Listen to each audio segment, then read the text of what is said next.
Breaking news continues to unfold in the deeply troubling Emmanuel Haro case, and shocking new details are now coming to light. The story, which has already captured the attention and concern of the nation, has taken a dramatic turn as family members are finally stepping forward to share their side of the story. Among those speaking out is Jake Haro's former mother-in-law, Margarita Avina, a figure whose words carry a heavy weight given her close connection to the family. In a statement that has left many in the community reeling, Margarita did not hold back. She called Jake Haro the devil, a characterization that paints a chilling picture of the man at the center of this tragedy. Her comments are not just emotionally charged. They carry the potential to reshape public perception, stirring both fear and outrage as more layers of this case are revealed. The questions surrounding baby Emmanuel's disappearance remain urgent and deeply unsettling. What exactly happened on the day he vanished? How could such a young and innocent life be subjected to such peril? These questions are no longer abstract concerns. They are now intimately tied to the personal testimonies and revelations coming from people who were directly involved in or close to the family. Each word spoken by Margarita Avina adds a new dimension to the narrative, providing insight into the possible patterns of behavior, underlying tensions, and tragic circumstances that may have contributed to this heartbreaking situation. Moreover, there is a haunting sense of history repeating itself, a question that hangs over the case like a shadow. Why did events escalate to such devastating consequences despite the warnings or red flags that may have existed beforehand? The community, already grappling with grief and confusion, is now faced with a harsh reality that this may not have been a random occurrence, but rather part of a troubling and preventable pattern. As investigations continue and more voices come forward, the spotlight intensifies on not only Jake Haro but also on the broader familial and societal circumstances that allowed this tragedy to unfold. Every statement, every revelation, pushes a case further into public scrutiny, demanding answers to questions that no parent, no community, and no society should ever have to ask. What led to this moment? And can justice, and some measure of closure, ever be achieved for baby Emmanuel? The emerging testimonies, coupled with ongoing investigative efforts, are slowly peeling back the layers of a story that is as tragic as it is complex, compelling everyone involved to confront the stark realities behind the headlines. Jake Haro, now arrested in connection with the mysterious and heart-wrenching disappearance of his 7-month-old son, Emmanuel, has a history that paints a disturbing portrait long before the latest tragedy unfolded. His past relationships, particularly his previous marriage to a woman named Vanessa, have begun to draw intense scrutiny as investigators and the public alike attempt to understand the factors that may have contributed to this shocking case. During that earlier marriage, Jake and Vanessa had a child together, a little boy or girl whose life, according to court record and family testimonies, was marked by severe abuse. The details of that abuse, while still emerging, suggest a pattern of behavior that experts describe as alarming and predictive, raising pressing questions about how warning signs were missed or ignored before Emmanuel's disappearance. Vanessa's mother, Margarita Avina, has stepped forward with a statement that is as emotionally raw as it is chilling. She claims that she saw the storm coming long before the most recent tragedy struck. Tearfully, she shared her fears and suspicions. "I knew he would do something like this again," she said, her voice heavy with sorrow and frustration. She went further to condemn the system that she believes misjudged the risk her grandchildren faced, stating, "They blame my daughter, but Jake is a devil." Margarita's words are not simply an expression of grief. They offer a glimpse into a potentially predictable pattern of violence, neglect, and manipulation that tragically resurfaced with Emmanuel. The testimony of Margarita Avina sheds light on more than just past abuses. It suggests a dangerous trajectory in Jake Haro's behavior, a trajectory that escalated to the point where a young child's life was placed in imminent danger. Her perspective underscores the devastating consequences that can occur when warning signs are overlooked, dismissed, or misunderstood, emphasizing the role that familial insight can play in understanding these tragedies. The story of Emmanuel's disappearance is thus not isolated. It is connected to a broader, more disturbing narrative of abuse and repeated patterns of harm.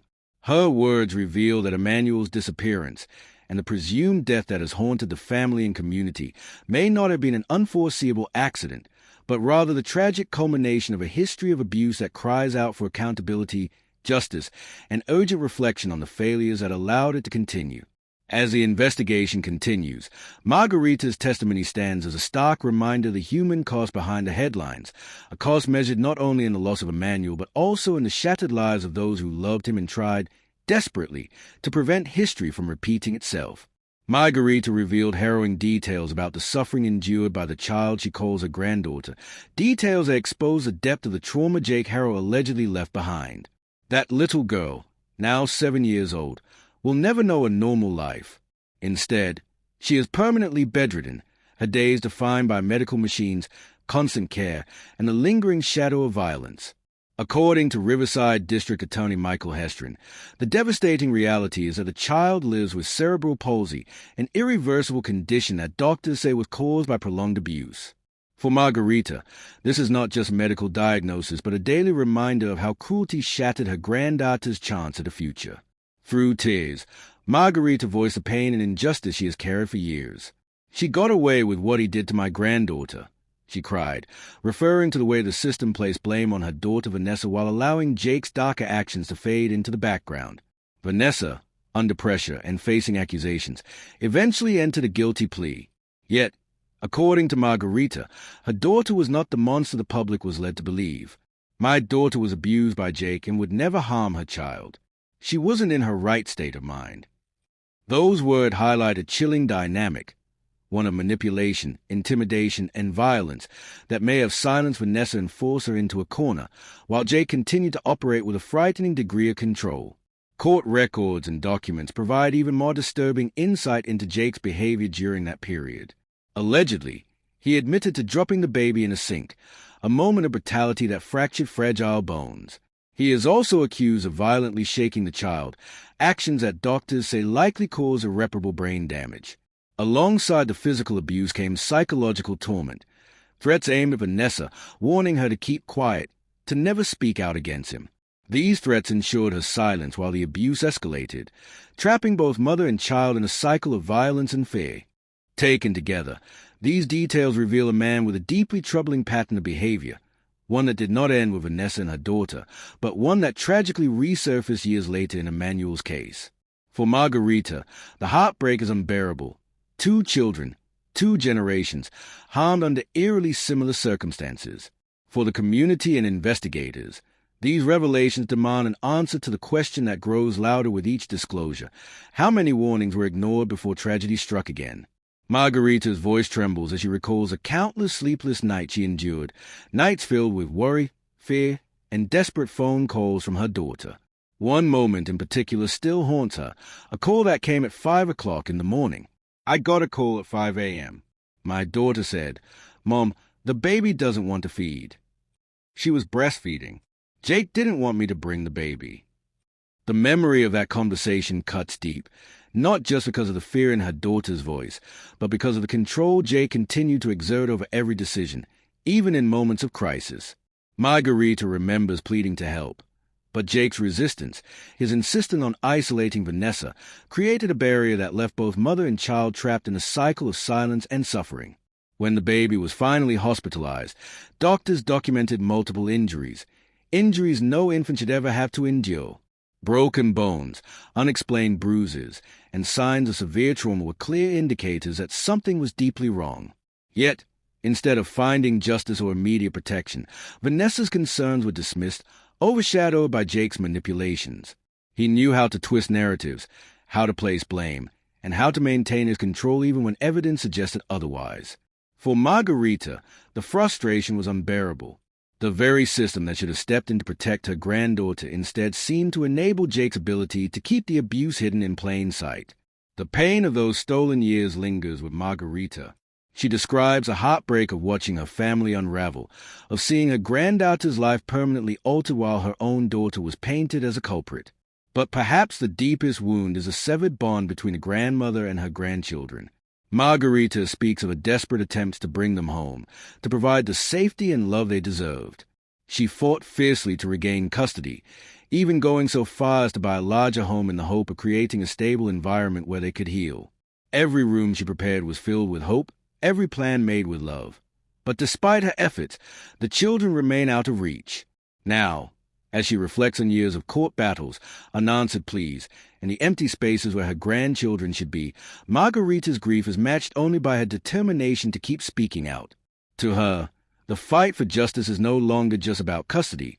It is about truth, accountability, and ensuring that no more children are lost to the same cycle of pain. The tragedy of baby Emmanuel's disappearance doesn't just rest on the shoulders of those directly involved. It casts a glaring spotlight on the justice system itself. At the heart of this case lies a troubling question. How was Jake Haro, a man with a documented history of violence and abuse, ever allowed to remain around children in the first place? According to records, Jake was already on probation for prior abuse when Emmanuel was born. That probation should have been a red flag, a safeguard designed to limit his access to vulnerable children. Instead, it seems to have done little to prevent history from repeating itself. The more details that emerge, the more unsettling the picture becomes. Jake's past wasn't hidden. Court documents, medical records, and testimonies all revealed a disturbing pattern of abuse that should have warranted far stricter consequences. Yet, despite the severity of his actions, Jake was not sentenced for charges that might have kept him behind bars and, in turn, kept children safe from his reach. Why weren't prosecutors more aggressive in pursuing maximum penalties? Why did the court accept plea deals or reduce charges when children's lives were clearly at stake? These are not abstract legal questions. They cut to the very core of accountability within the justice system. Family members, like Margarita Avina, are now demanding answers. Their heartbreak is coupled with anger at a system they feel failed them not once, but twice. To them, Emmanuel's disappearance was not just a tragedy. It was preventable. The signs were all there: prior abuse, hospitalizations, confessions of violence, and testimony from those closest to him. Yet the system chose leniency over protection, paperwork over prevention, and the result is a devastating loss that could have been avoided.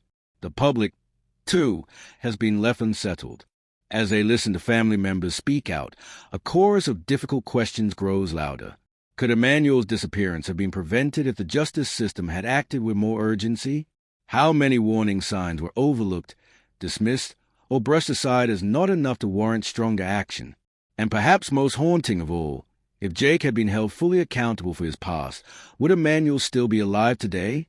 These questions linger, casting shadows not just over one case, but over an entire system tasked with protecting the most vulnerable.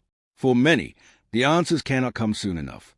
The case of baby Emmanuel Haro is far from over, and every passing day brings new revelations, fresh testimony, and a rising tide of public outcry. What began as a heartbreaking disappearance has grown into a national conversation about justice, accountability, and the systems designed to protect children. Family members, once silent or silenced, are now stepping forward with raw emotion and powerful words, determined to make sure Emmanuel's name is never forgotten. Their voices echo the cries of a community demanding answers, demanding action, and refusing to let this tragedy fade quietly into the background. At the heart of it all remains a central question that has haunted this case from the very beginning. Where is Emmanuel? His absence has created an unbearable void, one that his family feels with every sleepless night, every unanswered question, and every memory of the baby boy who should still be here today. For them, this is not just about closure. It is about justice. It is about ensuring that those responsible are held accountable and that no other child endures the same fate. The hope, however fragile, is that the truth will emerge, that answers will come, and that Emmanuel's story will lead to lasting change. The fight for justice is not confined to courtrooms or police reports. It is being carried by the voices of those who loved Emmanuel most. His family has vowed not to remain silent, no matter how heavy the burden becomes. Their grief has transformed into a call to action, one that insists Emmanuel's story be shared, repeated, and amplified until no one can ignore it. Out of their pain has come a movement, a collective force they now call Emmanuel's Army. This army is made up not just of family, but of every person who refuses to accept injustice, every neighbor who demands accountability, and every stranger who shares Emmanuel's story in the hope that it will bring him home.